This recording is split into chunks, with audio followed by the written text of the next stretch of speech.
Hello, ladies and gentlemen. We are welcoming you to our discussion today. And it has been time that we have really been looking forward to it. It's happening, it's here.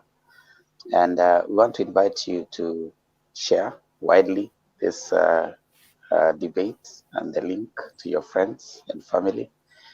We are in a political season right now, and a lot of things are happening. People are discussing, and we have so many information that is coming from all over.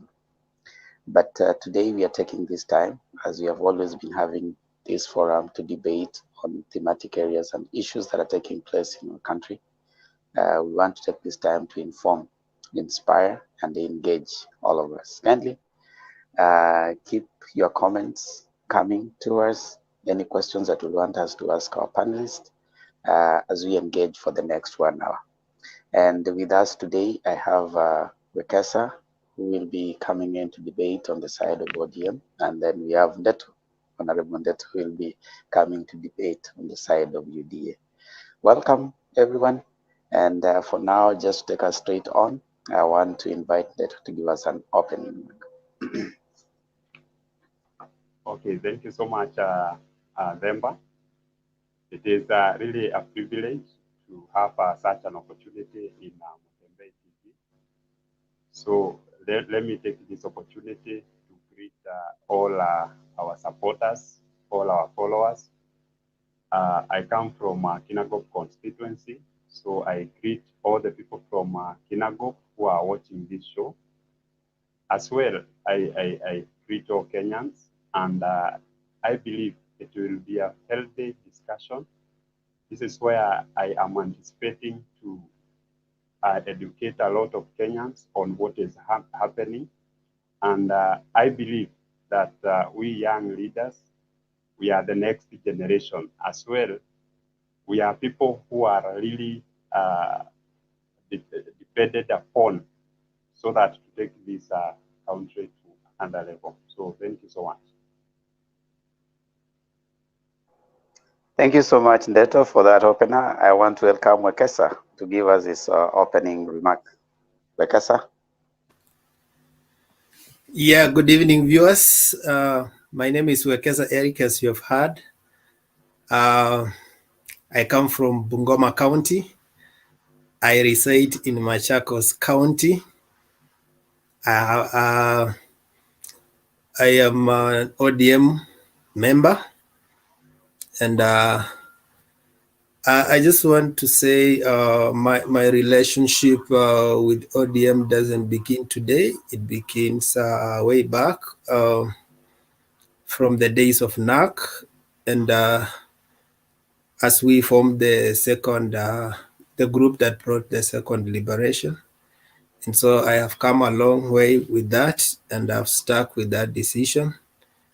And today I feel I'm privileged to speak on that, on today's agenda, defending my party. Thank you. Thank you so much, Wekesa and Ndeto, for that opener. Ladies and gentlemen, as we are moving towards the election nearing period, we have had several things having been said. And one of the things that has been said a lot is that we are going to have a two-horse race, and that is ODM and UDA. And today, of course, as you've heard, we have these two gentlemen who are going to give us, try and enlighten us on what is it that these two parties stand for. And so for that person who wants to learn, who wants to get something that will help you make informed decision come next year, kindly stay locked, invite your friends, let us interrogate what these two parties stand for. And hopefully at the end of this particular interview and debate, we will leave this place more informed than we have been before. Kindly keep your comments coming. Let's ask them the questions. We'll be reading them as we go by. So, straight up, I want to ask Ndeto. I'll start with you. Kindly on the what happens in most situations of an election is we look at the ruling government that is there right now. We see its areas of success and its areas of failure, and then from there we now use that to plan for the next election. Now, Jubilee government has been in power from 2013 up to right now. Kindly, what in your view, in your opinion, is the scorecard for Jubilee? Okay, thank you so much for that question. I will begin by really applauding the good work we have seen in the Jubilee government that is formed between Uhuru Kenyatta as the president and William Samoei Ruto as the deputy president of the Republic of Kenya. In 2013, they had manifestos and they campaigned until they were elected. And the journey started when these two young men started even implementing on some of the areas they had promised Kenyans. One, we have seen the success when it comes to the national grid, that is electrification. By 2017, the electrification all around, including rural and urban, it was at 40% from 29% when these two great leaders came to started maybe with the government. On number two, we have also seen the issue to do with construction of the infrastructural part. They have really tried, and one of the areas is on the roads. We have also seen the SGR construction within the first term and the second term of this government. As well, when you compare the cost of doing business in Kenya in the previous government and the current government, you will understand that there are instances where there are free licensing, especially for young people who are starting businesses. As well, we have seen maybe the government giving some companies tax holidays. So in a way, it is trying to bring the environment, the business environment to be so favorable. And those are key achievements. As well, in 2011, when Wetangula was the Minister of Foreign Trade Affairs, he tried to push in a certain policy about open government partnership. This is where the government partners with international governments.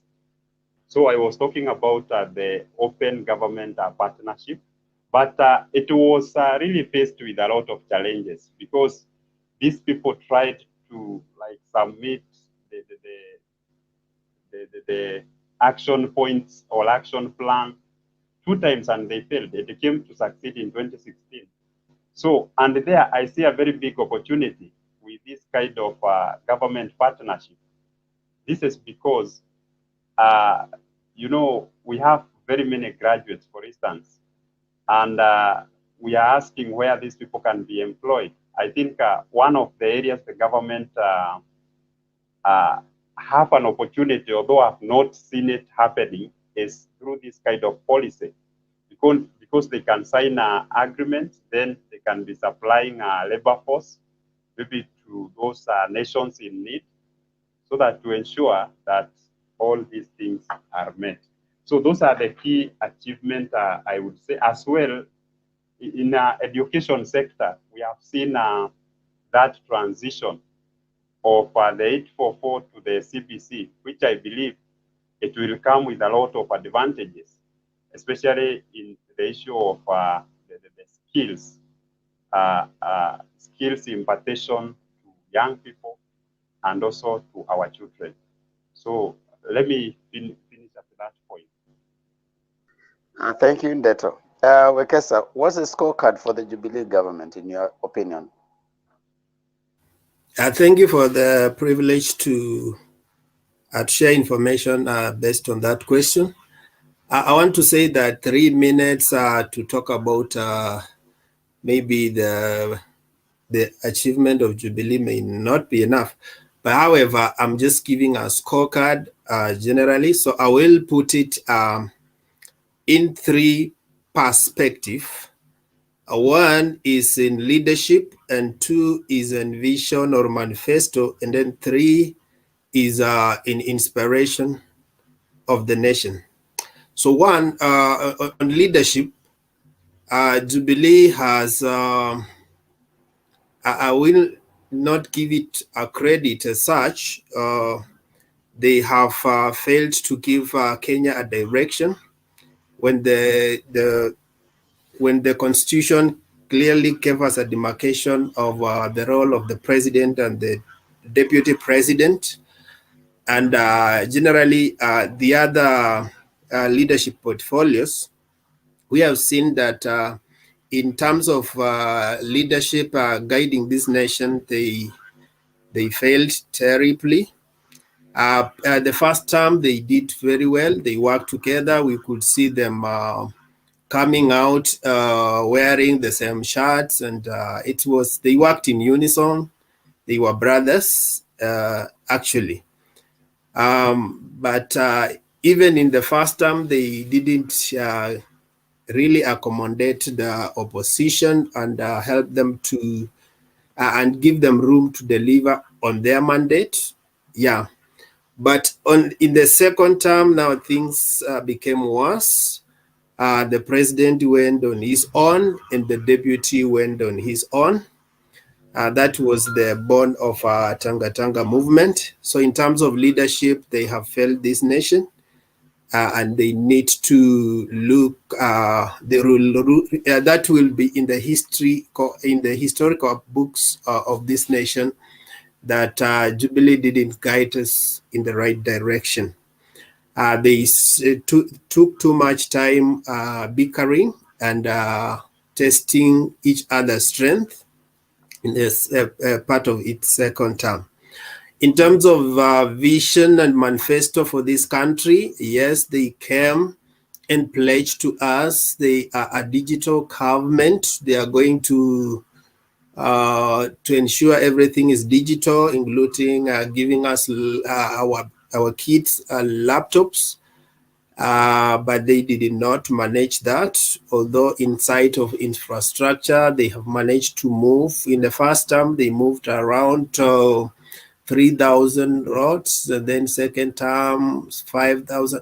Okay, it's cumulatively around 9,000 kilometers they have done, although deputy keeps on saying it's 10,000. I don't know whether he rounds off, but it's okay. Yeah, so that is in terms of infrastructure. Have they really inspired this nation? In terms of the population, you see, you can put good infrastructure and guide the nation to the right direction. But as long as there is not trickle down incentive for the local mwananchi, and that's what maybe have overseen the uprising and the rebellion of the common mwananchi, that maybe in the bigger picture, they forgot to anger the small details that perhaps could have helped to mitigate the day-to-day life of the common mwananchi. But instead of now putting their efforts together and ensuring that the mwananchi is in tandem to what they plan to do, one of the partners took advantage and now started inspiring the common mwananchi towards himself and not towards the government policy of the day. Yeah, so I will give it an average. There are things they have achieved, like that infrastructure. There are also misses they have done in terms of leadership and inspiring the nation. Maybe the other part, I will do it maybe in a different question in terms of corruption, if the time allows us. Yeah. Thank you, and thank you for that response, and thank you for the opener. Either way, now whichever the scorecard is for Jubilee, come next year we are going to a poll, and one of the things that is provided for in the 2010 Constitution is leadership and integrity, and we want to ask that question in view of our leaders, the top leaders that we are having, and for this case we are having UDA and ODM. And we want to start with UDA in terms of leadership and integrity. And Ndeto, your candidate has been mentioned in quite a number of issues in terms of leadership and integrity. One of it is just what Wekesa said, that he's been talking about some projects that have not necessarily been done. And it has been suggested that that is part of what has caused acrimony within the Jubilee indication. Why do you think your candidate needs to be trusted in view of the many things that have happened and the questions around his candidature in terms of with the understanding of the chapter 6 of the Constitution? Ndeto, go ahead. Thank you. This William Samoei Ruto is not new in the political space. And this is a man who have been a member of Jubilee Party. And due to one reason or another, in the previous past, like in the second term of their governance, there seems to be a disagreement between President Uhuru Kenyatta and his deputy, William Samoei Ruto. And the question on leadership and integrity, I know it is wide. And I've seen some people taking advantage just because maybe the president is not giving the deputy president some tasks, because he is the one who is supposed to assign him with some duties, but we have not seen this happening since 2019. I believe Deputy President William Ruto is as clean as snow when it comes to maybe placing a chance to become the next president of this nation.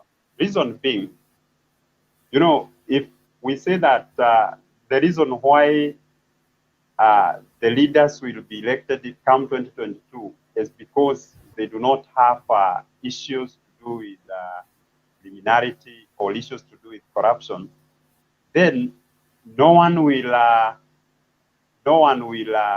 pass that kind of a simple test. So what I mean is this: we have various agencies in this government, including the legislature, there is the executive, and there is the judiciary. The executive has a mandate. If someone is suspected of any malicious act that may demean the economy of this nation or that may bring turmoil to the population of Kenya, the executive has the right agencies like the DCI, like the police force, like all those kind of the tools of maintaining law and order. And these are the people who will arrest those who have been maybe suspected for something.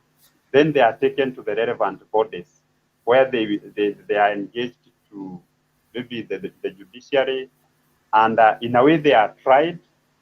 Then after that, it's either they are convicted or they are rendered free. To my leader of UDA, that is United Democratic Alliance, William Samoei Ruto, I've been hearing people all over the street calling him a thief. But, you know, we live in a very democratic nation. I've not seen once this man being detained. And you know, like in the previous past, we have seen those leaders who have been known to support Jubilee, when they defect and get into UDA, in a way, the next Friday, they are detained, then they spend in the weekend in the detention, then on Monday they are released. And when you like foresee to see whether these cases will keep advancing, in a way it's like a personal punishment, just because you came out from here to UDA. So I think when it comes to integrity, the person who has the big role to lead by example is our president.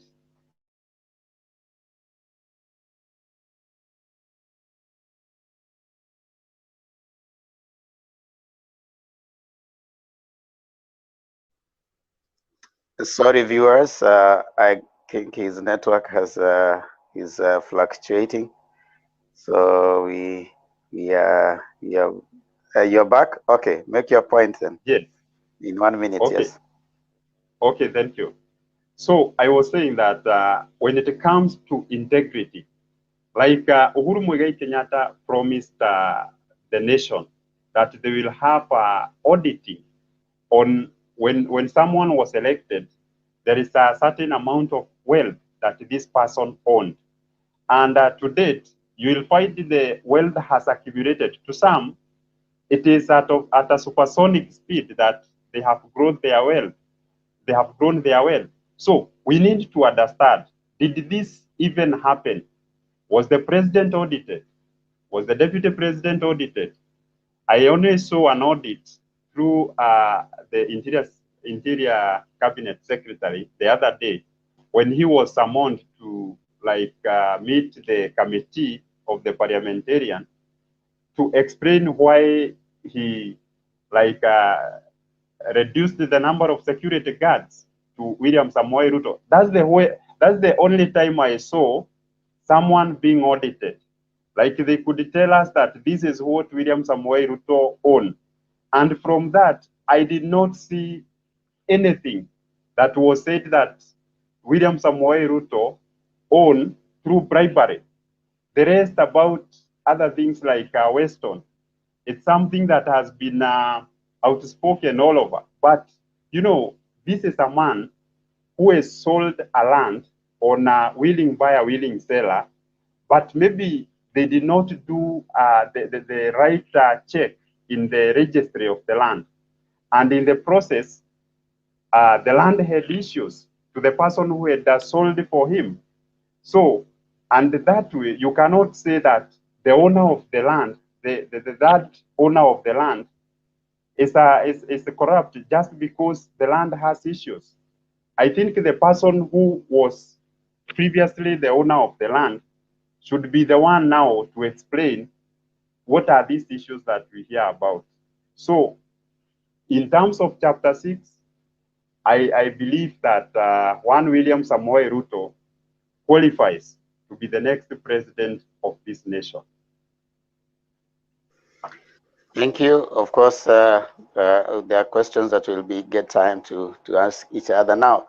To Wekesa, on the issue of leadership and integrity, those who are opposing one Raila Amolo Odinga have suggested that he's not succeeded in offering leadership in some situations, including one that has come across many of the time is that he seems not to be one who is keen on respecting people's choices, especially when people are elected. He tends to want to come and interfere within the government, by the government of the day. Those who oppose him have suggested also that he's been mentioned, for example, in the molasses case issue that he facilitated what happened, the fall of it. What would you like to comment on the leadership and integrity on the part of one Raila Amolo Odinga? Thank you so much for Deba for that question. I think it's unfortunate if we have to begin from a defensive side. We have to, when we talk about integrity, first of all, integrity is wholeness. It's being the whole you. It's not being you, a different you daytime and a different you nighttime, a different you in the rally and a different you in a studio. It is being the whole you. What you say, you mean what you say, and you say what you mean. You preach water and drink water. You don't preach water and drink wine. I have. I want to begin by this. Okay. There are two statements that sums up my leader and some of his close opponents. And when Raila Odinga was asked on the issue of corruption, he said, according to him, the first step in fixing the economy of our country is to end the rampant corruption in government. So he recognizes that corruption is an ill, and it has been one of the factors that has brought us to where we are. On the contrary, there's some of his close challenges. I say that I don't believe that corruption can prevent a leader from implementing a development agenda. So that this puts him way ahead. He acknowledges there is corruption, and he knows for us to move forward, we need to have the willpower, and we need to take the bull by its horns and talk about corruption and act towards eliminating it. Has Raila been mentioned in corruption? They keep on talking about molasses issue. They keep talking about the maize scandal, and we know very well that if you ask if any of those cases are in court, and Raila being part of the people who needs to clear their names on that, it's not. Just because it happened in a ministry that was under his allocation, people overplayed the script just to because his opponents used the generality model to say that, and I see even that is what my friend was trying to say. Nobody can stand out to be mentioned that is not corrupt, but that is not the good mantra in terms of fighting corruption. We must begin by the willpower. It may be around us, even in our bedroom, but we must, even when a robber comes into your bedroom, you should not be seen flossing with him. You should be seen in arms attacking the robber, because he endangers your life and he endangers the people around you and the property you have. So he has been consistent. Yes, issues have been mentioned, but he has remained on the forefront. Even that is one of the things that took him in government. He said that we have been shouting about corruption outside, and you see we are a minority, and even anything we bring in parliament is not happening. So for him, he changed strategy and said, let's join them and let's get people from within. Not the whole Jubilee believes that corruption should be entertained. There are those who don't like it. So if they get a force that unites with them to fight corruption, and then they will get empowered. And I can tell you this for free. Since Raila Odinga joined government, Uhuru was emboldened to speak about corruption and seem to act towards it. And a few people have been victims of that. Some governors who were in bed with corruption, some of them were shown the door. Don't mind about the politics around it, but I don't think any innocent person was taken and accused of corruption and they lost their seat or their position. Anybody who lost their position, there were more than enough. In fact, there are issues they are still fighting with. So the corruption, even the threshold met the dismissal. So I will say that he has been consistent, and even when he was indicating, he hasn't fully now declared he is going to be the presidential candidate. But in his indication that if he runs, one of the policies is that I will jail the people who are corrupt. And most Kenyans say it like, you can't say that, you lose votes. Then the question is, are we just about getting votes and positions and removing one government in power and putting another one and avoiding to talk about ills of the country because we are fighting for survival? No. Even if it has to cost us an election, we must speak about corruption, we must fight corruption, and we shall not entertain it. Thank you so much, Wekesa. Back to Ndeto on terms of projections and promises. Now, we are judged on our promises on the basis of how we have kept our previous promises. So if you have made any promise and promises that you're giving to people, your obligation to keep them comes first.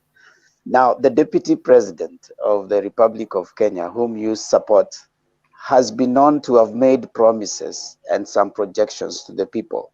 The same people that a while back he stood in the podium and promised so many promises that some have not been met to date.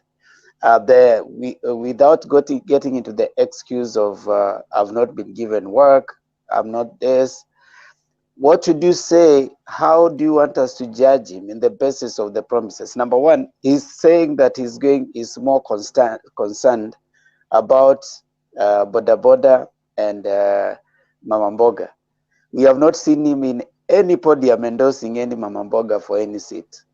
You have not seen him anywhere taking a photo welcoming any Mama Mboga to UDA. We have instead seen him still canoodling with the same people who have been up there, the likes of the governor from Kirinyaga.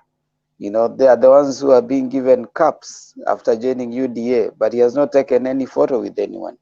Secondly, I want you to comment on the promises and projections. He's sitting in a public podium right now, and he's being paid for it, with the taxes being paid by the same people, but he suggests that he's not been working for the last 3 years. So don't you find that as a contradiction? The promise that you're giving that I'm going to fight for you, yet right now I'm working, I'm being paid for not working. What should you give us? Should he be trusted on the promises that he's giving? Okay, that's quite a very wide question, but I will answer it this way. On promises and projections, you know, in every project or in everything that we commit ourselves to, everyone has plans, and of course you must also project. But there are very many factors that will affect the outcome. To some extent, you may find you have maybe promised a lot of things, you achieve a lot of things. Sometimes you promise small, you achieve high, and vice versa. So in this case, William Samoei Ruto, through his rallies since 2013, when they started with the president, Kenyatta, these are two people who have been promising Kenyans a lot. And to some extent, they have achieved what is humanly possible. For instance, the electrification, you see, achieving to, when they were coming into the power in 2013, they had promised to connect as many people as possible with the national grid. And we see by then only 2 million households were connected. But to date, basing on the KNBS statistics, we are at 10 million. To me, that is a promise which has been well achieved. Because you wonder, since 1963, if only 2 million were done. As well, there are very many things to do with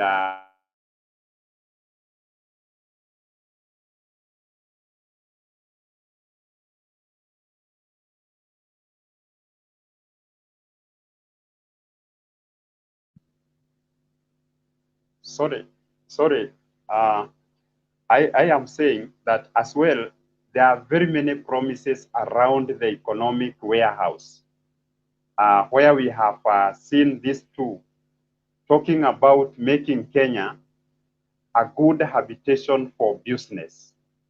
And for sure, we have seen a lot of economic processing zones. Look at projects like Konza City. Look at projects like the Lampset. Look at the project like the SGR. Those are areas where very many people can work and be able to get their living. As well, since 2018, the duo, in a way, they disagreed. And we have seen a deputy president coming out and now campaigning what he is planning to do when it comes to 2022. Is it something we can rely upon? To me, the bottom-up model, economic model, is something realistic, is something that can be done. This is the reason. Kenya, we have been dwelling so much on the infrastructural part. And right now, most of the areas are well connected to roads, although we have not achieved to the maximum. Meaning, what is remaining to the 50 million Kenyan population is now a person who can be able to network and bring in investors, empower people, especially the majority who are at the bottom. These are people we are calling Mama Boga. And I have seen William Samoei Ruto explaining so well how this model will work out, even to Mama Boga. Because if we concentrate on the bottom economy, the bottom population, these people who are the majority, like the current number that is contributing to the national revenue, for instance, if it is something to do with 5 million, if we can have a leader who will triple the fold, we get like 15 million people who are in their small businesses and such. The very same way, we are going to increase the revenue of this nation. And this way, we shall be able to rely within ourselves, no borrowing. There will be very little borrowing from abroad. Look at what Kibaki did. When he came, the government of Moi was borrowing from out, but Kibaki was able to manage the economy within our borders, and this reduced international borrowing, of which it enriched the local banking, and even people were able to think about microcredit issues and circles. So, and this was for the benefit of those people who can take small loans with little or low interest. So, if we have a president who have the same mindset, I think with the achievement of Jubilee government, like good roads, those economic processing zones, the security part we have seen improving every day. I think we can even reach to a 24-hour economy. And also, even you will find even educating our young people and becoming so easy. And where people are educated, there are a lot of ideas. And this way, we shall be able to have to move even from a developing to a developed nation, because Kenya is one of the best economies in Africa. So, and if we are able also like to extend this to our neighbors, like Uganda, like Tanzania, even Somalia, even Sudan, then we shall have achieved a lot, for majority of our young people will be employed. Then, this having said that, and given some areas of promises and even projections, I believe there were things that were promised by the Jubilee government, like the stadia, the 11 stadiums, which were 5 to be constructed and others to be renovated. But we cannot fail to recognize that in 2017, the election was repeated. And during the repeat election, 13 billion was used. And this amount of money, if it was pumped to this kind of a project, I'm very sure it could have done to a great extent. As well, we have also seen the Jubilee government trying, especially during the COVID-19 period. Thank you, Ndeto.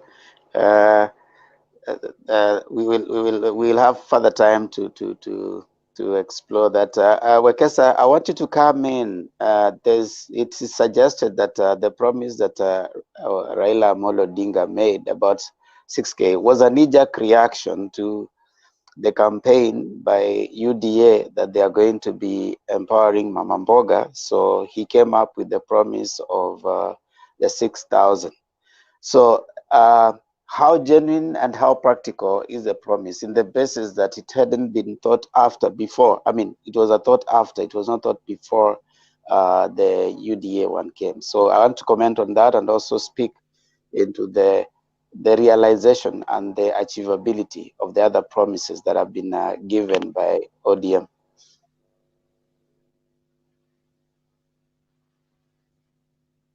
Sorry, I was on mute. First of all, I want to say that for promises to be achieved, we don't just look at the promises, we also look at the promiser. They normally say that in a covenant or an agreement, there is the person and then there is the token. Yeah, so the person here is one Raila Odinga. So the question that has been circulating in social media that is asking Kenyans to have a reflection is, whom do you trust? So before even we make promises, in other words, but this is what I want to say. All of us can be here, we three, then a lady passes around, and then thereby you say, I love you. Ndeto says, I love you, and I say, I love you. Yes, we can say the same words, but she will receive it differently. The way she will receive that word, I love you, is based on trust. There are people who can tell you, I love you, and it doesn't mean anything to you. And there are people who say, I love you, and you grasp it with some emotions and passion. I want to give one more example, and then I just shortly talk about what we are saying. Somebody said that 2 people were given an opportunity to read the book of Psalms 23. I'm using the book because some of us will love quoting scriptures, even in our campaigns. So one person read Psalms 23, and people were dry and looking at it. and another person stood and read Psalms 23, the same scripture, but people, as the environment changed and some people were weeping. And they were asked, how comes you two read the same scripture, scriptural, same chapter, but one moved the mass into tears and another one left the crowd dry? And because the answer was that one was just reading the words, but the other one understands the meaning of the word. So he brought it out with empathy and yes, that emotional appeal, because he connects with the scripture. He understands under which context Psalms 23 was written. So this is my point. There are people, when they make promise, you connect with them. They have a track record. There are those who will say, I have a track record, but you struggle to see it.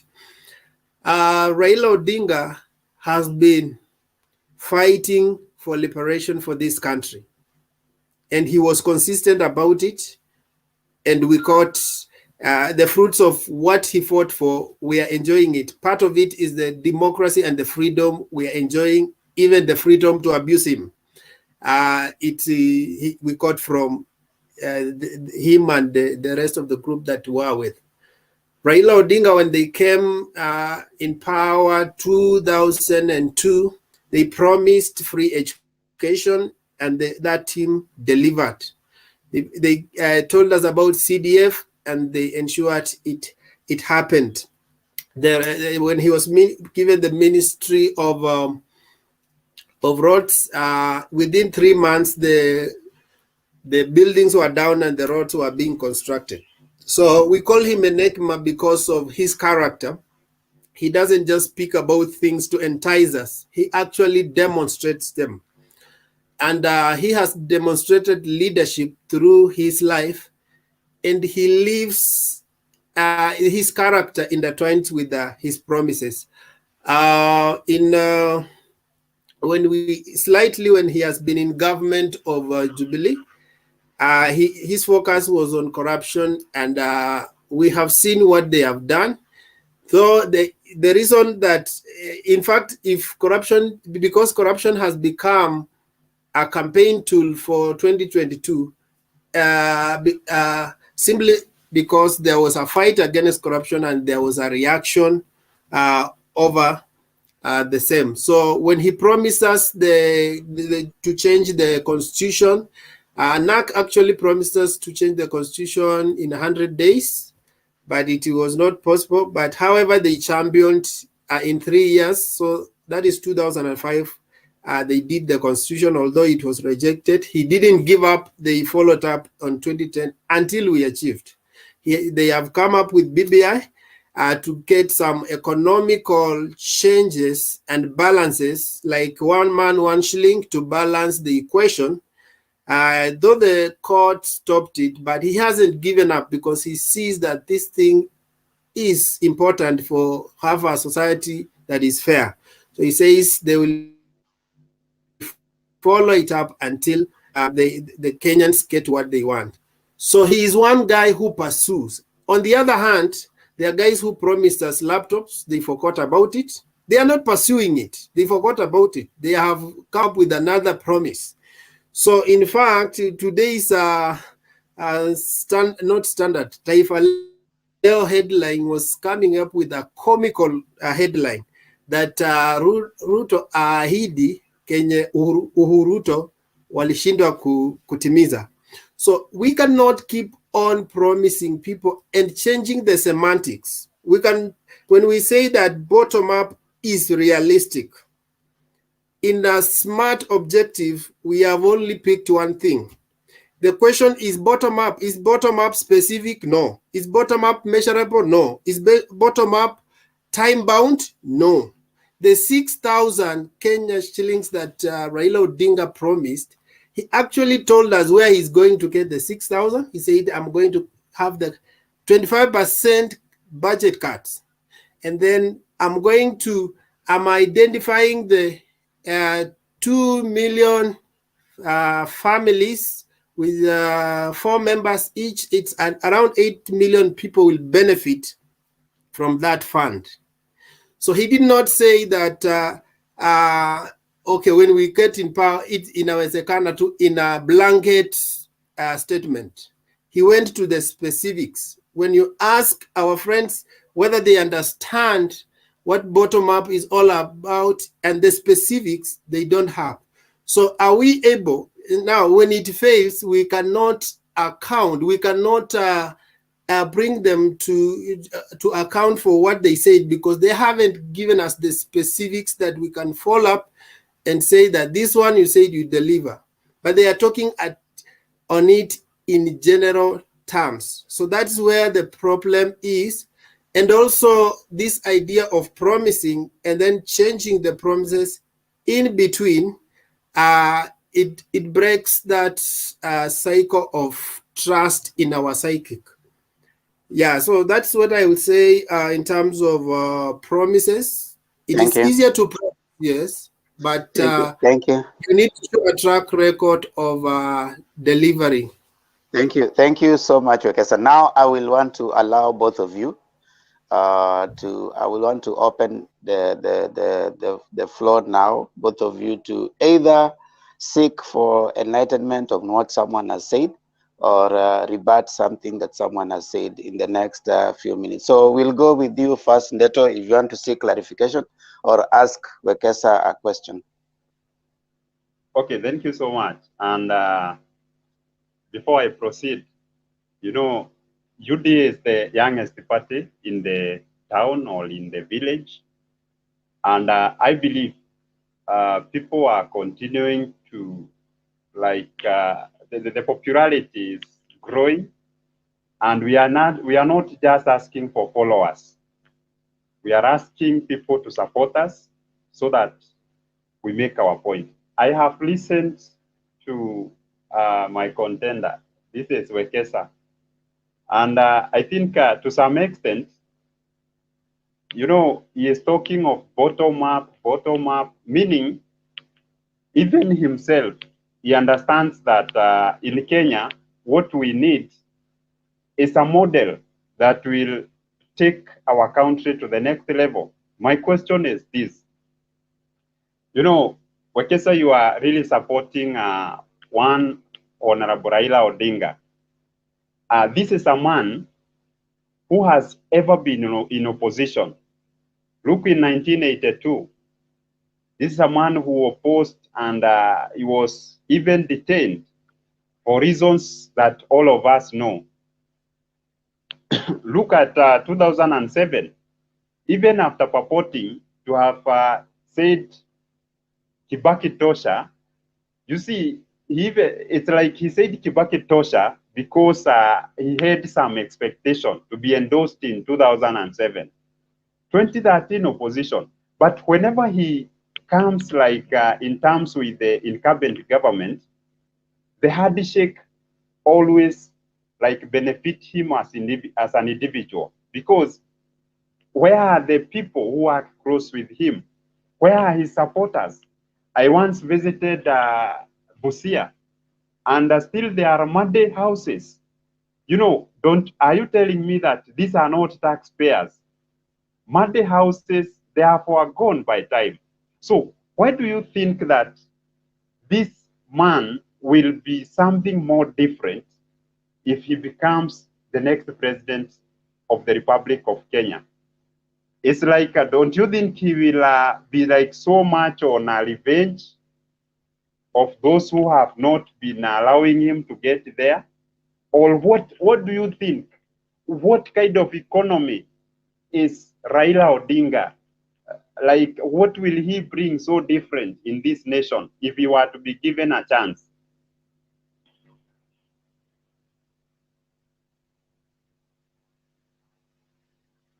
If Raila Odinga is given a chance, he has categorically said that I want to begin by increasing opportunity. And how do I increase opportunity is buy Kenya, build Kenya. So we want the made in Kenya products.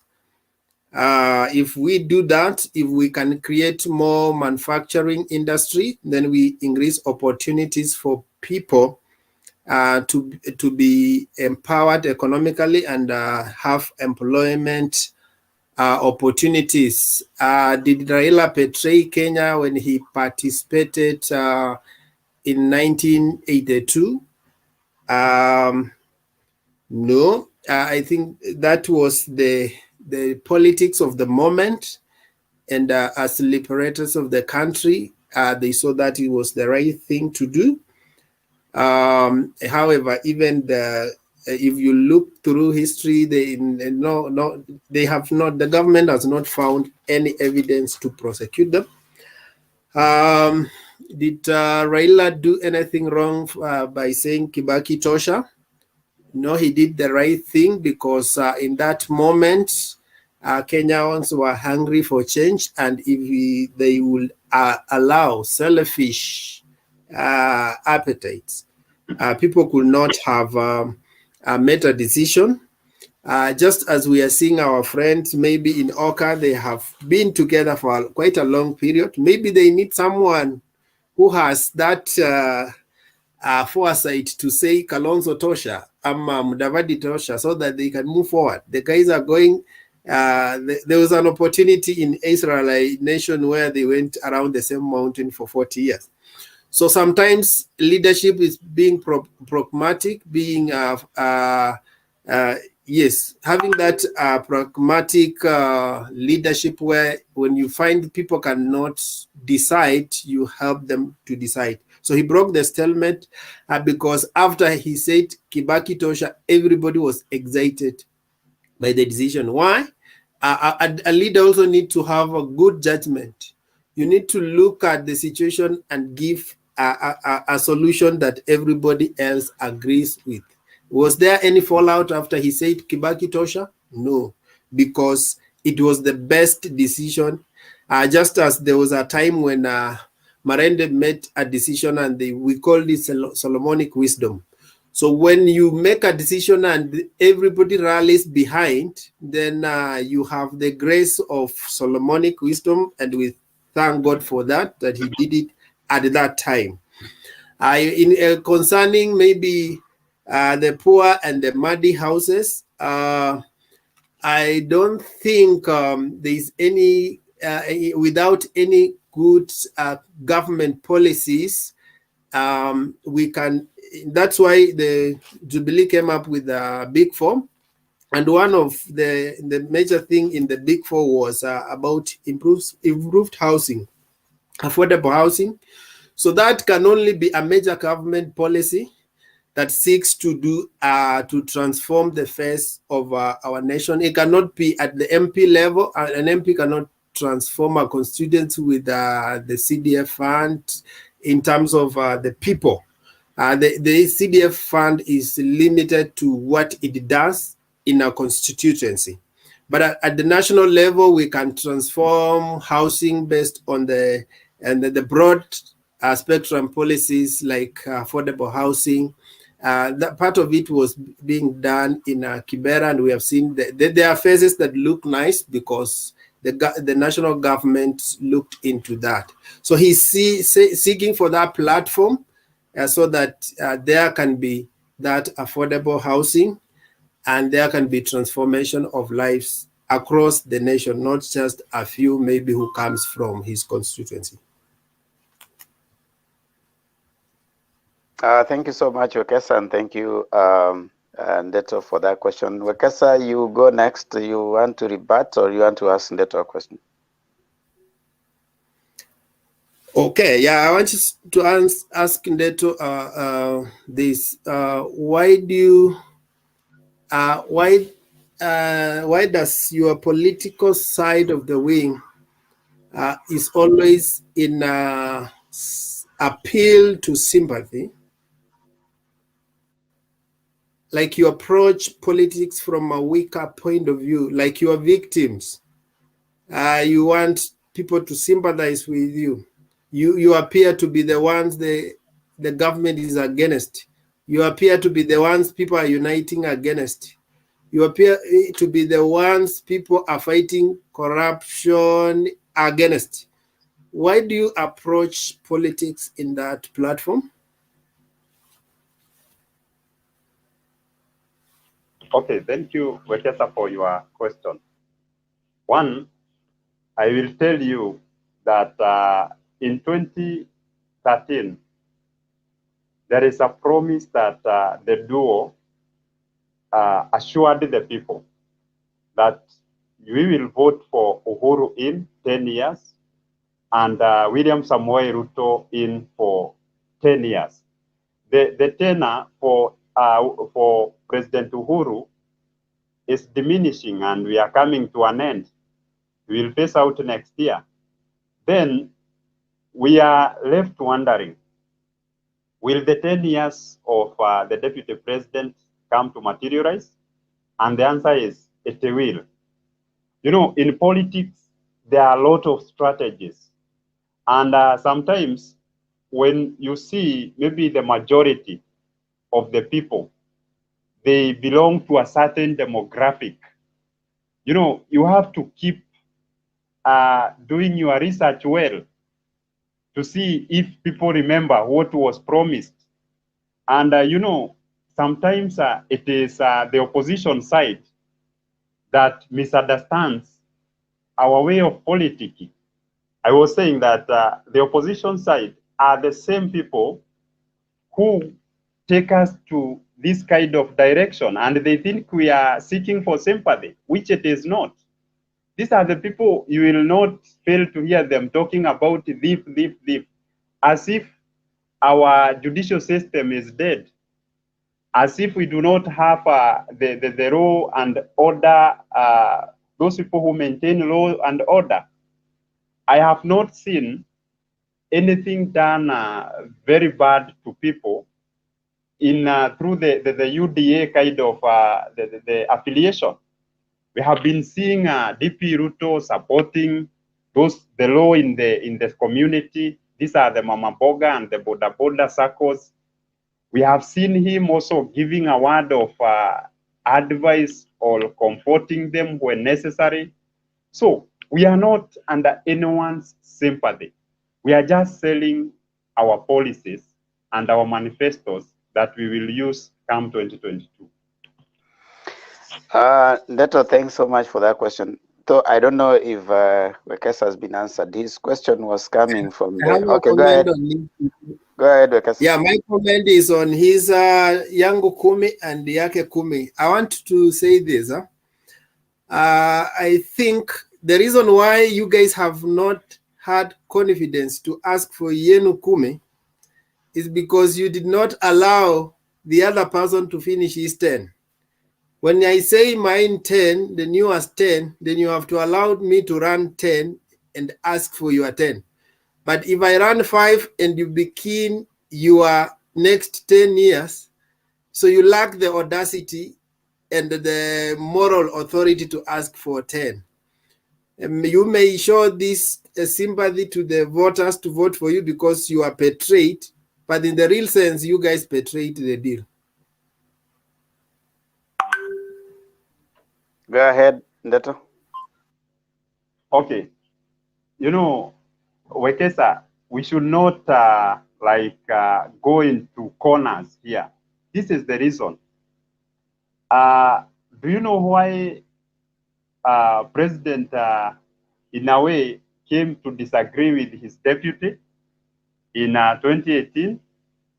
You know, people have been giving a lot of stories, but that same time is when the BBI staff came. That's the same time when Uhuru had handshake with the opposition leader. And objectively, BBI was meant to create positions to maybe to accommodate more leaders at the top. And these people, they spent a lot of the public coffers Ndeto. and a lot of resources Ndeto. for the same. Yes. Ndeto.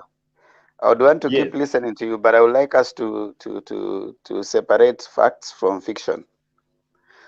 That is it. Yeah, it is not right when you suggest that, and it has been peddled a lot, when you suggest that BBI was meant to give position to certain people, because you and I know that constitutions are not made for individuals by individuals in mind. When the constitution, or even when BBI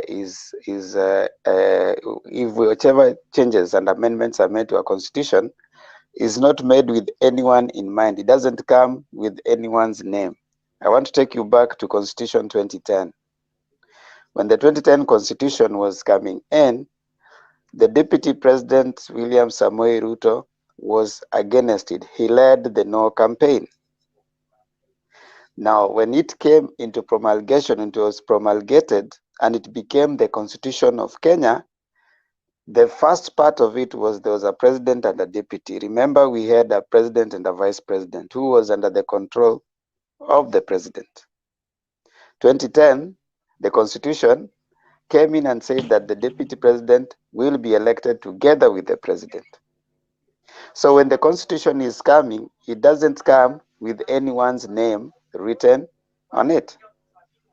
So when we suggest that, when you try to suggest that it has come in with the creating position for certain people, we are suggesting that actually when it is being passed, it is coming with already written names of specific individuals.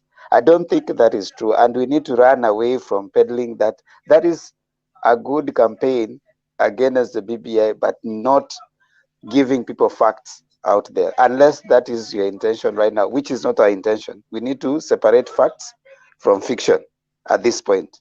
Go ahead. Okay, Demba, thank you for taking time to elaborate and also to maintain us to our discussion. But the reason why I brought in the issue of that constitutional, that proposed constitutional amendment is I know it had very many things it would have achieved at the end of the day. But one of it, for sure, it could have included, inclusivity could be a key point in that document. And you know, instead of the government paying so much attention on implementing projects, for sure, every Kenyan understands that a lot of time was invested in the BBI process, a lot of resources, and also we saw very many leaders, even leading campaigns all across the world, across the country. But we did not see DP in a way being so much involved in the whole process. Although when it came to public participation, I saw him at the Bomas and he had his views, which were at the end being included in the final document. My point is this, that, you know, if your boss, who is now in this case the president, because he was the leader of the Jubilee, he is the leader of the Jubilee party, he has all the mandate to ensure that all the manifestos they promised to Kenyans will either be prioritized or maybe something else can be changed to cover the same. But the deputy will give suggestions. The deputy is there also to do some evaluations and also to do a lot of things to find out if many things can work. But when it comes to delegation and also implementation, the president is very key person. And in this case, you know, we know what happened from 2019.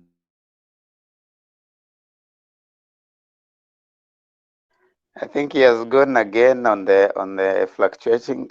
Kindly, viewers, you can keep your questions coming so that the panelists can also respond to them. We have Wekesa representing the ODM, and then we have Ndeto representing UDA. Keep your questions. We are going to ask them the questions so that they can respond to them as we keep listening to them. We love. We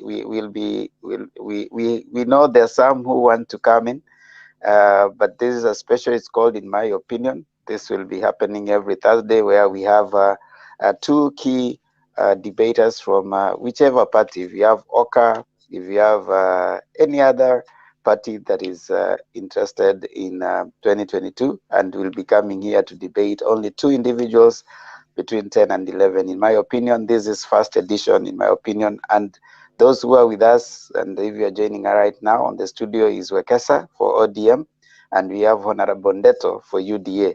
Kindly keep your questions coming for this gentleman. And of course, as we are moving towards the end, you were saying something, Ndeto, before we lost you. Yes, I think I was almost at the end, because I was saying that since 2018, something happened, and in a way, Ruto has not been fully engaged in the development agenda of the nation. But he is part of the big picture, because I've not seen anywhere he has resigned. I've not seen anywhere he has been chased.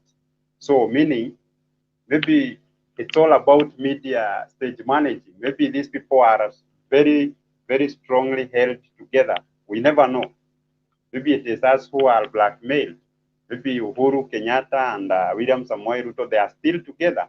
Look at what happened the other day during Masuja. They were whispering to each other, laughing like what they were doing in 2017. And we say there are no enemies in politics.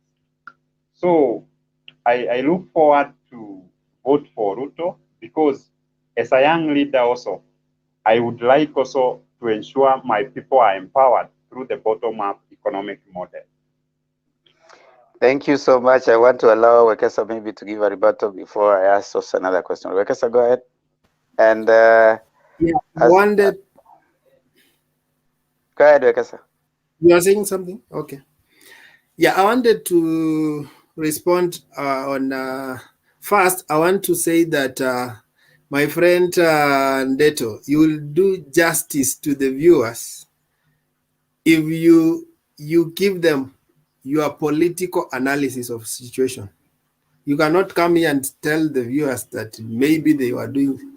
Viewers want to see your projection, because that's why they have fronted you in front, so that you think based on the events that have happened. You can give your own analysis. It can be wrong, it can be right, but they will trust you to give an analysis rather than you just leave them with the maybe. Yeah. So away from that, I think it's very important. Even the same 2019, our deputy president had went to Chatham House, and one of the things that he said in his speech, if I can remember very well, he said that the current situation and the current constitution that we have in Kenya cannot solve the winner take it all. And he went down and broke down how can someone just have 5 million votes and after the election he goes home? I mean, there is no solution to that. So in his own strong opinion, and I invite you to go and watch his speech, he said that we need maybe to create a position of opposition leader, where if you have not been allowed to form government, you can be the alternative government, and your role is anchored in the constitution and is important. So he said that will also solve the issue of elections struggles that most of the time we have had that election struggle because people invest in an election and they are just dismissed like that. So that was his strong view. When these issues began to be now structured, the handshake now structured the issues and the views that Kenyans had given. And I want to believe even those who are collecting views had him. And they thought that this is a good, if we can incorporate this agenda, already the other political side also agrees with this. But when it came to now consolidating the views of Kenyans, you guys were never categorical. You are neither yes, you are neither no. You started just flip-flopping and looking for excuses. You started even calling BBI, Blue Band Initiative, Beba Baba Ikulu, and you sidetracked the Kenyans from the real issues. The same Mount Kenya, you are daily getting attention and you seem to be the hero on the mountain. You forgot all the issues that are helping, that are affecting the area, including the fairness of distribution of the resources, the one man, one vote. And you forgot how to mitigate issues to do with their team. So here you are coming up with a blanket proposal that has neither the head nor the tail. If you ask Mount Kenya how will bottom up bring equalization, they will not understand. If you ask them how will bottom up help to solve issues with the tea, your milk, and whatever, they will not understand. All they have seen is a few people privileged to get handouts, and then they are told that is the bottom-up model. A sad story in our nation, Kenya. Ndeto, go ahead. You have a comment? Yes.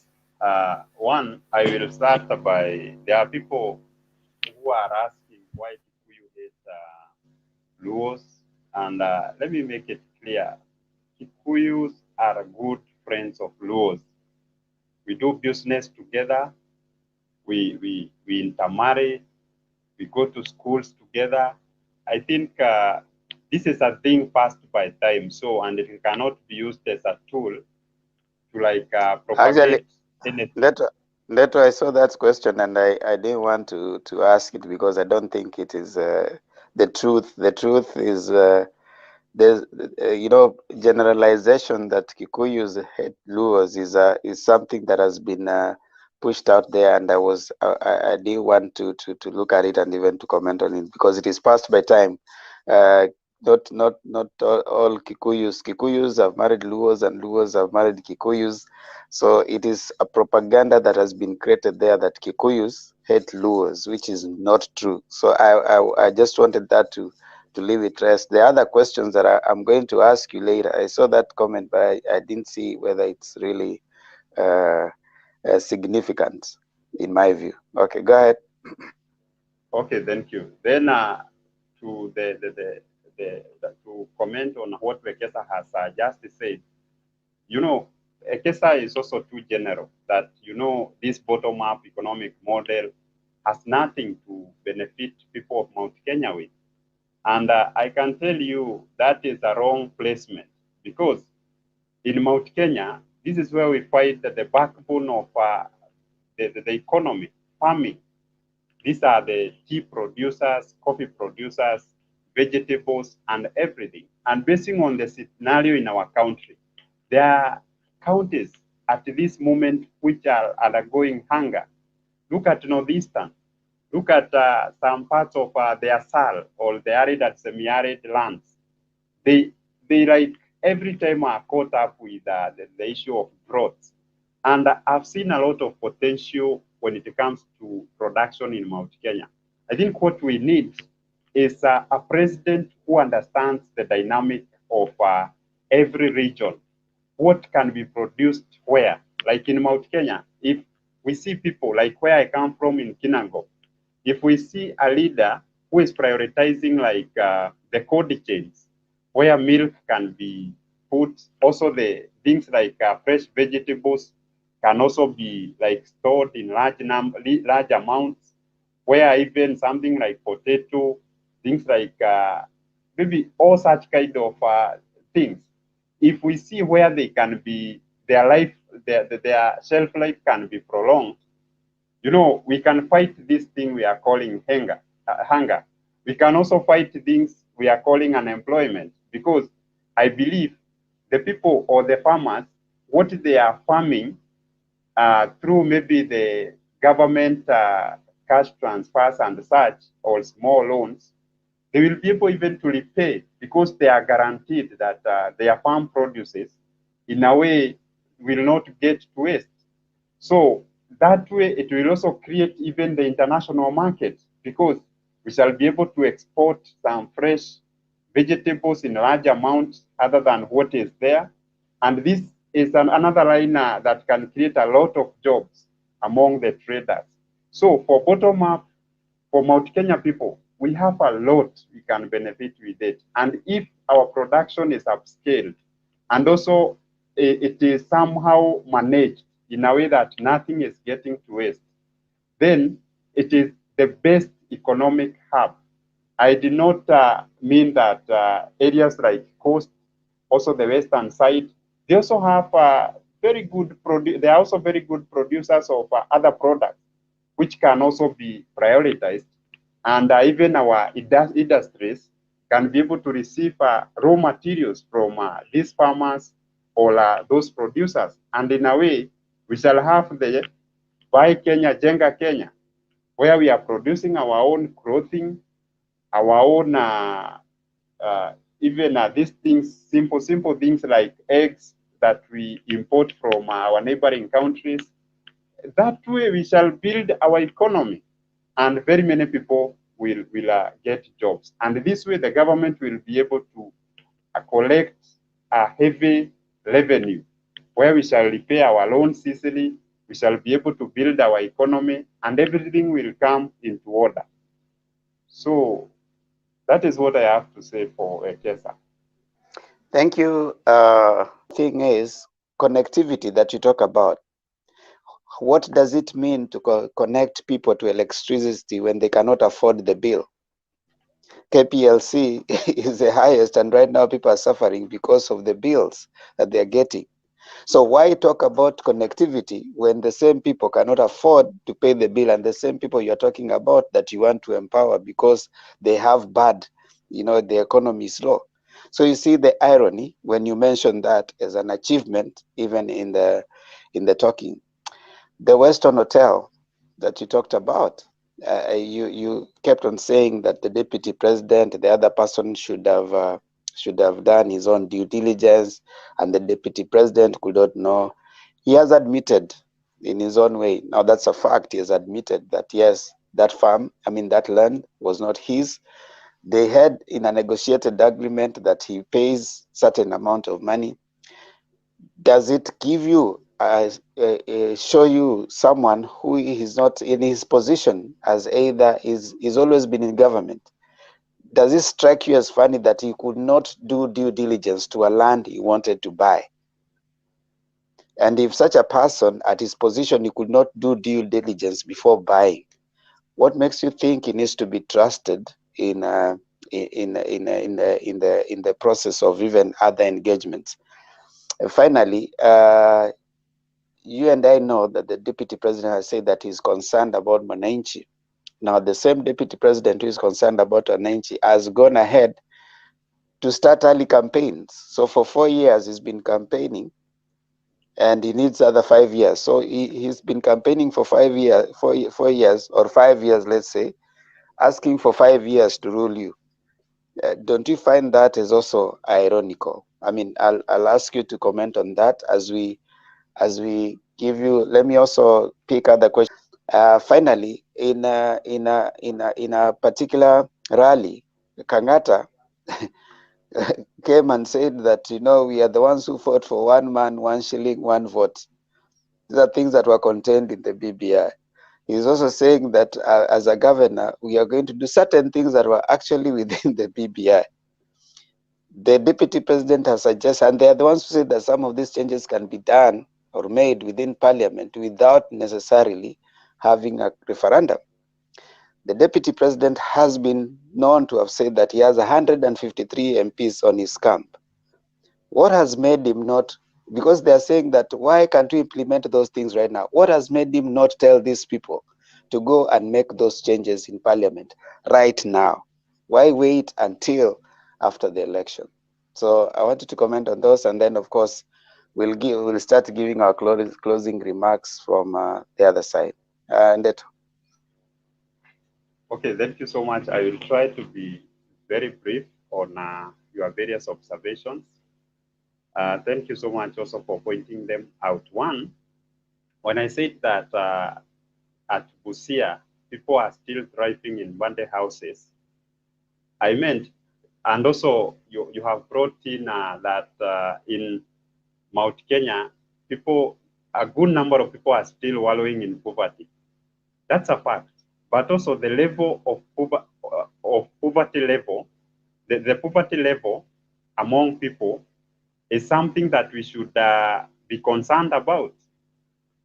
You know, like having had like 3 presidents from Mount Kenya region, and yet people are still in poverty, it shows in Kenya as a whole, we are really suffering from maybe poor leadership. Has been in the front line as the opposition leader throughout. During, we see this during Moi time, also some part of Kibaki government, and also some part of Uhuru government. And you see, this is a person who should oversight what the government promised, what they are doing, how money is used.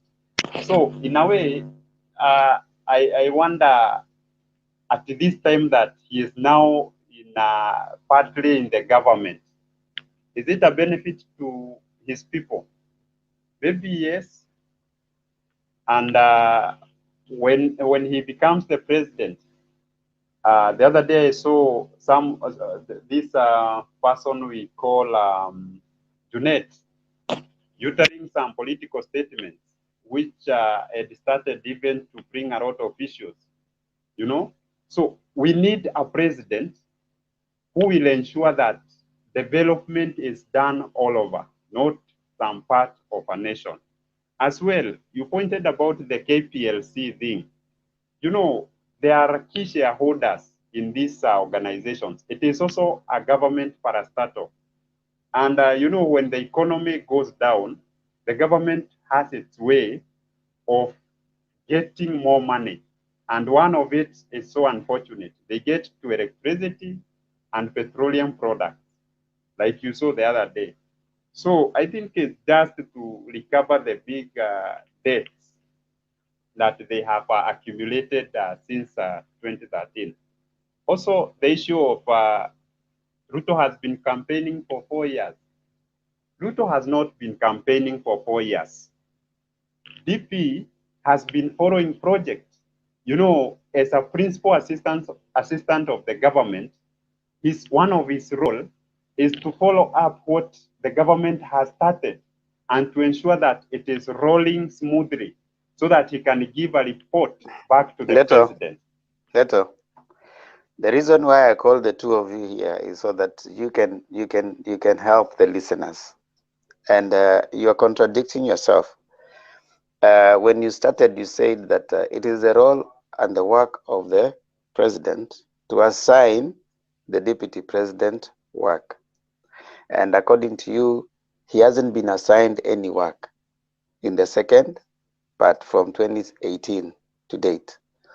Right now, you are saying he has been working, he has been supervising projects, he's not been campaigning. Now, that inconsistency, in my view, causes a lot of problems on the eyes of the listener. What is consistent? Has he been assigned work, so he's doing? Now that you're saying he's been supervising projects, so he's actually been working according to you. So is it therefore true to suggest that he has not been assigned any roles by the president? And if he's doing and supervising, under whose command is he doing that? Go ahead. Okay, thank you, Demba. You know, like where the word Tagatanga emanated is, it is the president himself who said that na huyu anatangatanga huku na pale. So it is a way, there is a way he wanted it to come out, but in a way, someone took an advantage of it. And he started popularizing himself. And at the moment, these people realized that Ruto is getting more popular through his ways of maneuvering to people like that in the name of maybe opening or launching projects. That's how he was curtailed. So, and since then, as you have said, if the president does not assign the deputy president some roles, you know, even yourself, you cannot, as a public servant, you cannot remain in the house. We have seen him trying to empower women. You know, like there is also an organization associated with his wife, the Joy War, this Joyful Women Organization. You know, through such an avenue, they have been able to reach out to very many women in this country. And we have also seen Deputy President going directly to like border circles, giving them even money, and also even doing a lot of projects as self-initiative. So in a way, that is also adding up to his legacy, and also it is adding up Ndeto. to support the Kenyan people.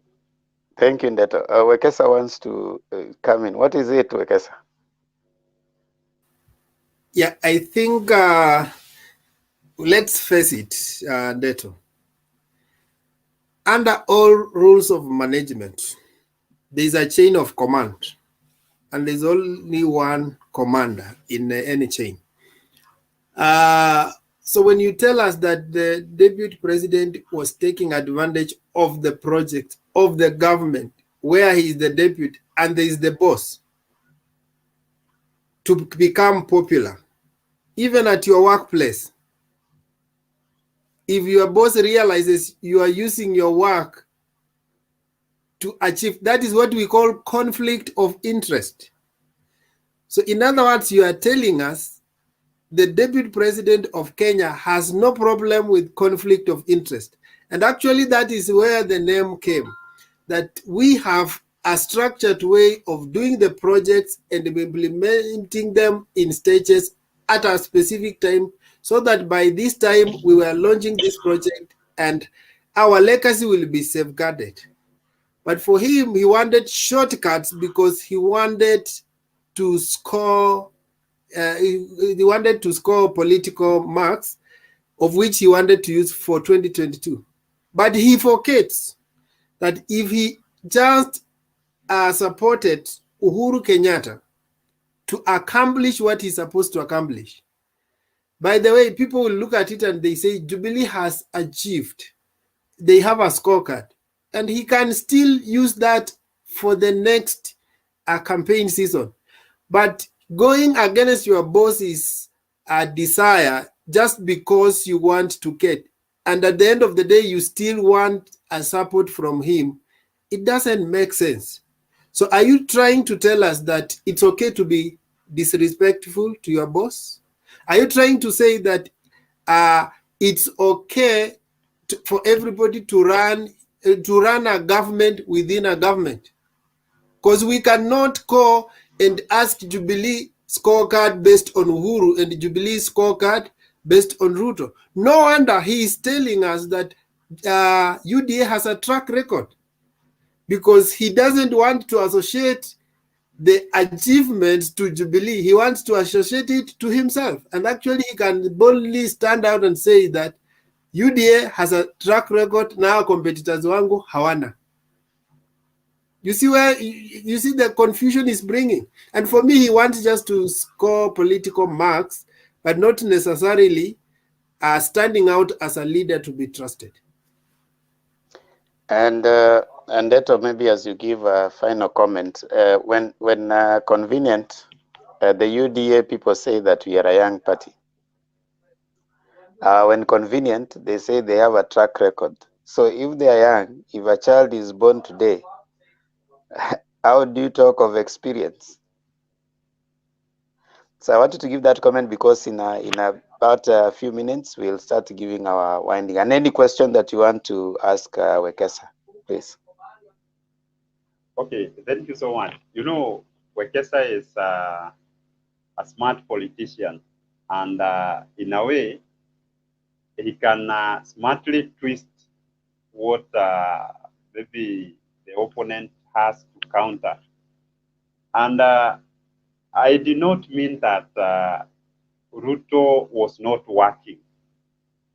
Even today, if you realize that your boss is not engaging you so much, and you feel you have more capacity to do something, sometimes if you are not chased away, you can opt to remain and also to do what you feel is right.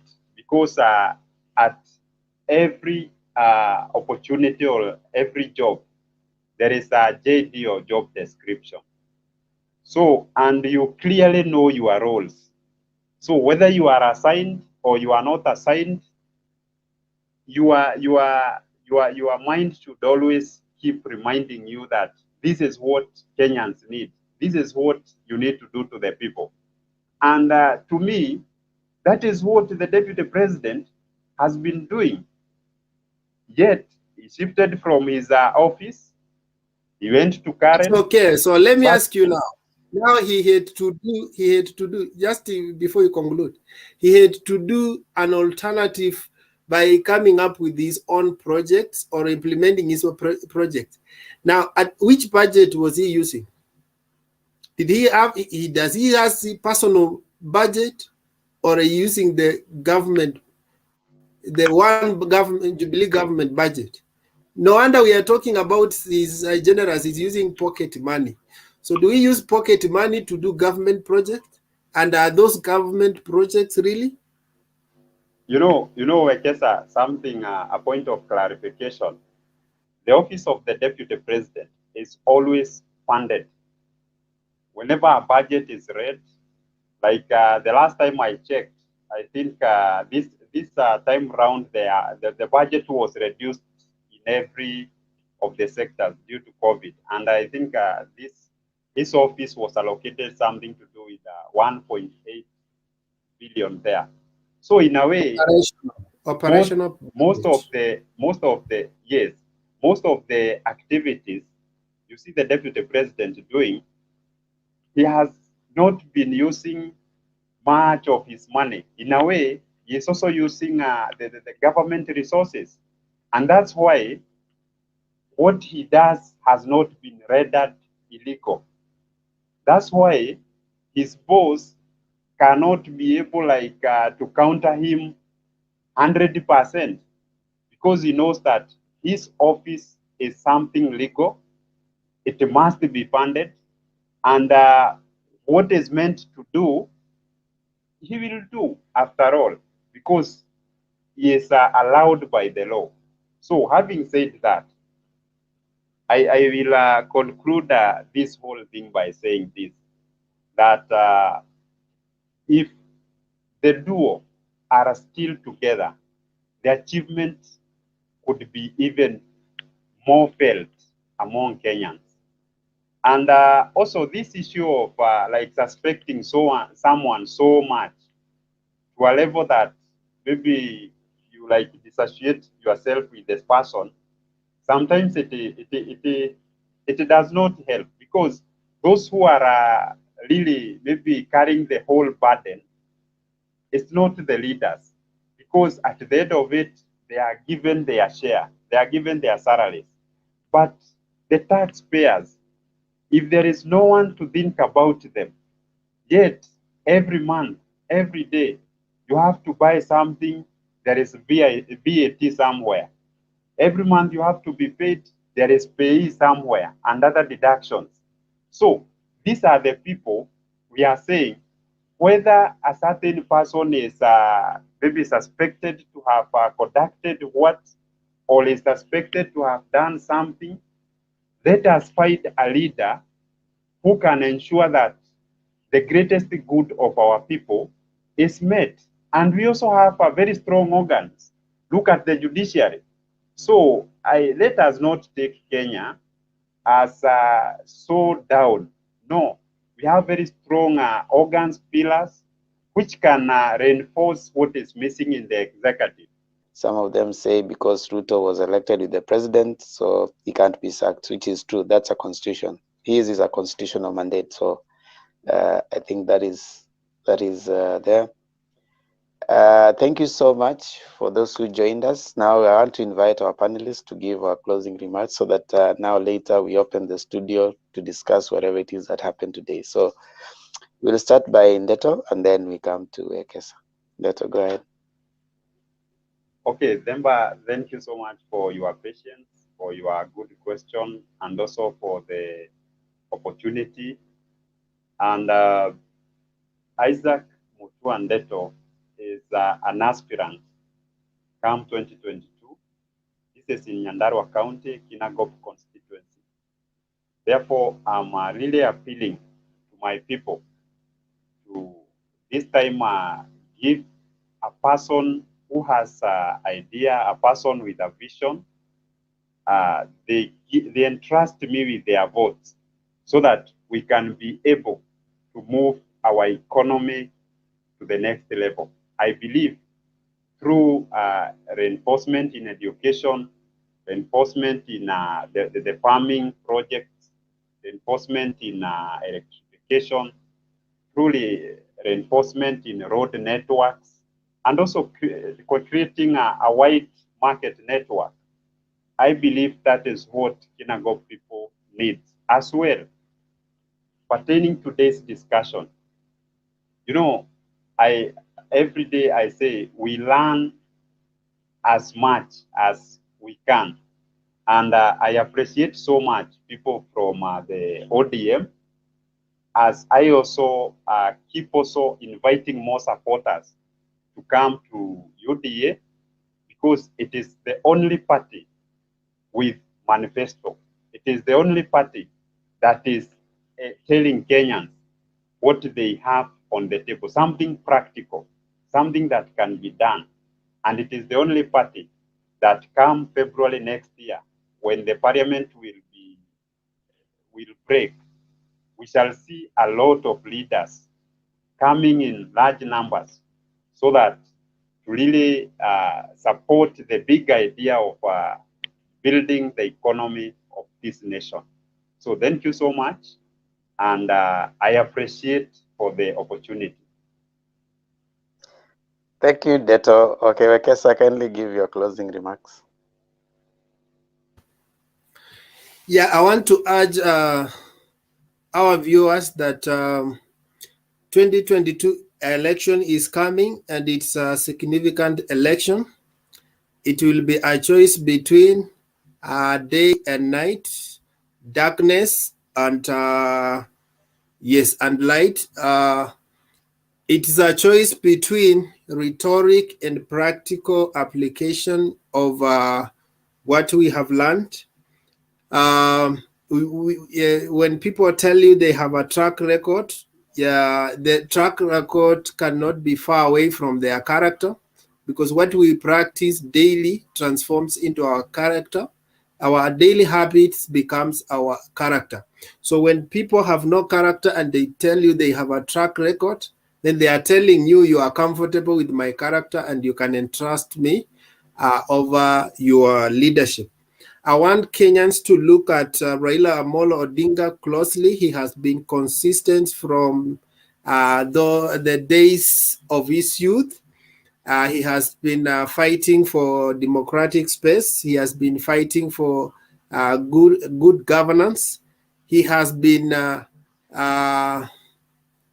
goal-oriented rather than political survival. We are tabbing this as a Baba moment, because when we talk about Baba, he is actually given that name not because he is aged, but he is among the founders, the fathers of democracy in this country. He falls under the second liberation generation. So those are the fathers of democracy we are talking about. When we talk about Mandela moment, is this moment that Kenya needs to get it right. That we need to be liberated, like the same way Mandela came out of prison and gave a start to presidency and gave South Africa a right start.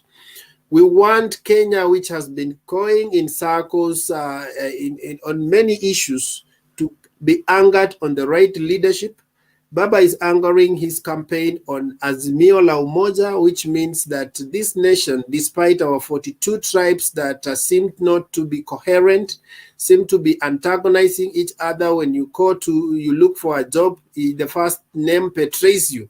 Our conversations on social media tells us that our names betray us. But when will this moment come when we are one people, one nation? That's why Baba is singing one love song. He wants to remind us that actually we are one nation. He wants to remind us that actually it's only a difference. Our differences are tongue, is the construction of the tongue. But when I look at Ndeto, the blood that runs in his vein are not Kikuyu blood. They are just normal blood, red blood cells and white blood cells and all other cells that any other person has. The only difference I have with Ndeto, maybe it's the tongue construction where he says words that I may not hear. But when it is interpreted, you even realize that these conversations are across human race. So we have the same. When we were growing up young, there are games we used to play, but when you move from maybe Western, you go to Kikuyu land, you find the young kids are playing the same games. That means that there is a baseline on which humanity and mankind is anchored. So let's not allow this divisive politics to confuse us. Let us remain Kenyans. And it's never a weakness to unite. Don't allow people to trivialize important issues like this. Even in the good book which they read, but they skip such scriptures, the good book says that it's good when brothers dwell together in unity. That it's like oil that is poured on the head of Aaron running down his beard, and there God commands a blessing. And I know if God has to command a blessing in our electoral campaign, it is when we stand together in unity. When they stood together 2013 and buried the hatchet of Kikuyus and Kalenjins, God commanded a blessing and gave them an opportunity to lead. And we are saying also, no man is an Alpha and Omega. No man is sent as a Messiah to Kenyans, but our solutions to the challenges that Kenyans are facing is when we come together. Nobody has a monopoly of wisdom. We come together and reason together, and then we get the solutions done for this country. We cannot neglect the people who are in power. You cannot negate Uhuru. You may not have liked his leadership, yes, but he has a role. He has an experience. He has a wealth of information that can propel you to the next level. So it's good to humble yourself and learn from them. You may, when you occupy power, you may do it differently, but yet you still need to consult. Kibaki, when he took power, even when we ran a revolution campaign, after he took power, the first 2-3 months, he invited Moi just to learn a few things from him. So even when you have a crusader of change, you cannot just negate people who have been there. There are things that your father knows. There are things that your grandmother knows, whether he never reached the level of education you reached, that you don't know. And you have just to give them an ear, listen from them. They may not decide for you, but use their wisdom to make even a better decision. In a council of elders, things don't go wrong. And elders are not aged people. Elders are people who have been through an experience, who have been through the systems of governments, and they understand that here, if you don't listen to people, things will go wrong. So as Kenyans, we will not, don't let someone make you believe that he is the only reservoir of wisdom. Kindly listen to all leaders and make a judgment based on your cross view across the board, different political parties, different opinions. And people who don't like their mirror image, you should be worried about them. What do I mean? If I am the deputy and I don't like a deputy like me, then you should be worried about me. If I am the president and I don't like a president like me, you should be worried about me. look through these issues. They are popping up even as we are campaigning. They are popping up subconsciously and consciously. We say things that we may not have intended to say, but it's God's way of communicating undertones to us that such things may in future make things go wrong. So be careful, do the right introspection. Otherwise, we keep the conversation going. As iron sharpens another one, so does man learn from each other. We are never enemies. We only belong to different political sides. Thank you so much for giving us your time and listening to this conversation. Thank you so much, Wekesa, and thank you so much, viewers. Indeed, I hope you've been informed. You've learned one thing or another. As you keep saying, let's keep interrogating our leaders. Let's keep interrogating the concepts, the things that are going to come, whether it's from ODM, UDA, OCA, or whichever other faction that is going to come. Let's learn to be a citizen that is able to make informed decision. You can't be informed if you're not open to interrogating. Let's, as much as possible, educate those who are close to us. Let's do civic education. Talk to them. Separate for them facts from fiction. At the political podiums, they are likely to believe a lot of fictitious pronouncements. But when it comes to the point at which you ask them what is it that needs to be done, you need to engage your mind, engage the sixth sense in terms of getting to know what is it that the leader is telling you. Let us run away from populist pronouncements that are being done or things that are made to, to excite our emotions. They say once you engage your emotions in making a decision, you are most likely to make a wrong decision. So let's engage our mind in terms of separating facts from fiction. Today on the studio, we had Honorable Isaac Mutua Ndeto, who is an aspiring MP for Kinangop, standing in a UDA ticket, and he was engaging Wekesa. Wekesa is a staunch supporter of Baba and the ODM. And we have been able to learn from the two. Every Thursday, we'll be having, in my opinion, and of course, what they give here is their opinion. And next week, we bring you other parties. And if you'd like to be engaged, if you would like to come and drum up support for your candidate, kindly get in touch with us. You can just inbox. We will be able to get in touch with you. Thank you so much, ladies and gentlemen. And that's all the time we had for today. Of course, they say we must keep talking, and if we stop talking, we start fighting. So we must keep engaging. And till next week on Thursday, bye-bye for now. Thank you, Demba. Thank you, Wekesa.